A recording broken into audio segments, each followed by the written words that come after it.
A Roman emperor ordered the murder of his own mother, not whispered in rumor, not hidden behind excuses, but carried out by soldiers sent in his name. And this act did not begin with hatred. It began with fear. In the next 12 minutes, you will witness how a single woman forged power from bloodline, how she ruled Rome without sitting on the throne, how a son grew up trapped beneath her shadow, and how an empire paid the price for allowing control to replace balance. Stay to the very end, because the way Agrippina faced death exposes a truth about power that still destroys nations today. Rome was not ruled only by laws and legions. It was ruled by fear inside marble halls. The greatest threats to Rome were not always enemies at the border. They were family members inside the palace. Agrippina the Younger was born into the most dangerous family in Roman history. She was the great-granddaughter of Augustus, the founder of the empire. She was the sister of Caligula, remembered for terror and madness. She was the niece and later the wife of Emperor Claudius. And she was the mother of Nero. From birth, power surrounded her. And she learned early that power never sleeps. As a child, Agrippina watched emperors disappear overnight.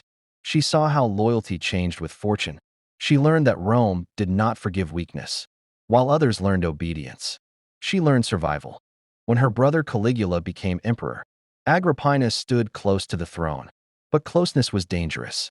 Caligula accused her of conspiracy, exiled her, and stripped her of influence. Rome believed she was finished. Exile sharpened her. She learned patience. She learned silence. She learned how to wait for opportunity. When Caligula was assassinated, Rome froze. The Senate hesitated. The Praetorian Guard acted. Claudius, her uncle, was declared emperor. Agrippina returned quietly, but her mind was already moving. In 49 CE, she married Claudius. Rome whispered in disbelief. The marriage was controversial, but legal, and it placed Agrippina at the heart of power again. Claudius ruled cautiously. Agrippina ruled decisively. She rewarded loyalty immediately. She destroyed opposition without noise. She placed her people everywhere. And above all, she focused on one objective: making her son emperor. Claudius already had a biological heir, Britannicus. Tradition favored him. Agrippina knew tradition meant nothing without control. She persuaded Claudius to adopt Nero. She placed loyal tutors around him. She isolated Britannicus. Rome barely noticed. But the future had shifted. In 54 CE, Claudius died suddenly. Ancient historians like Tacitus and Suetonius suspected poison, possibly mushrooms prepared by Agrippina's agents. Truth or rumor? The outcome was undeniable. Nero became emperor at 16. Rome celebrated youth and renewal. Behind the ceremonies, Agrippina ruled. She sat beside Nero in public. She entered Senate meetings.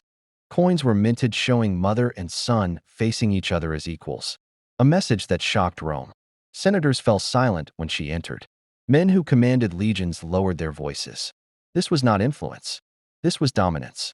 Nero depended on her. She guided his words. She approved his decisions.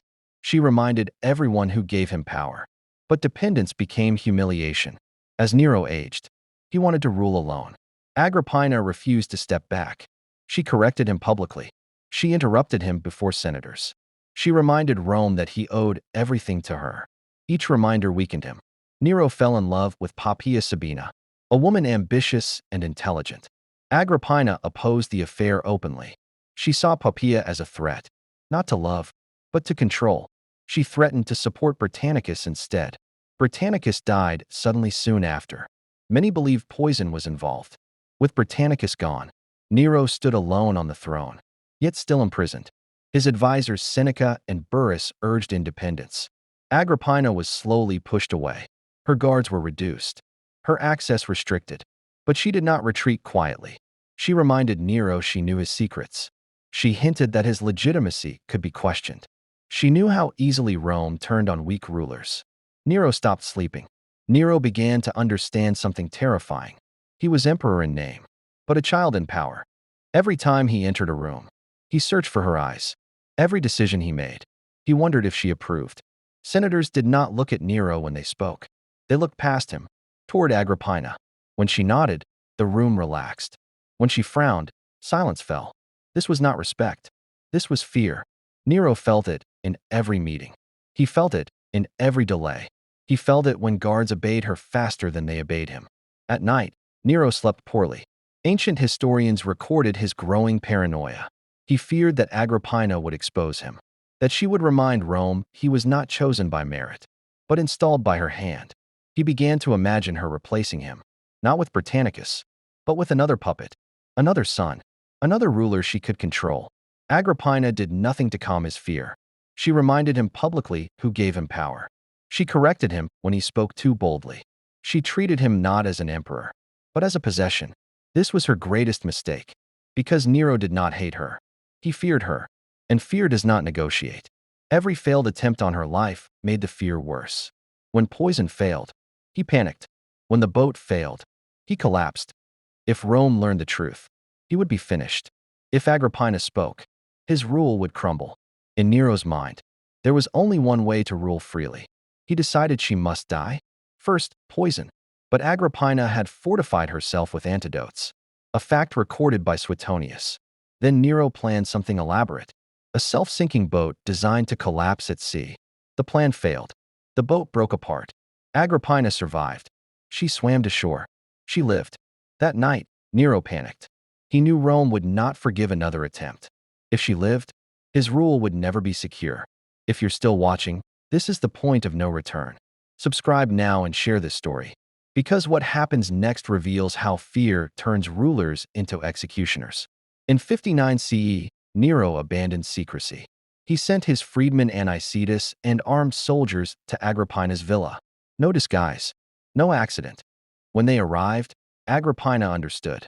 She did not beg. She did not run. According to Tacitus, her final words were calm and defiant. "Strike my womb," the womb that gave birth to her murderer. She was killed. Her body was cremated quickly. No public mourning. No honor. Rome was silent. After her death, Nero unraveled.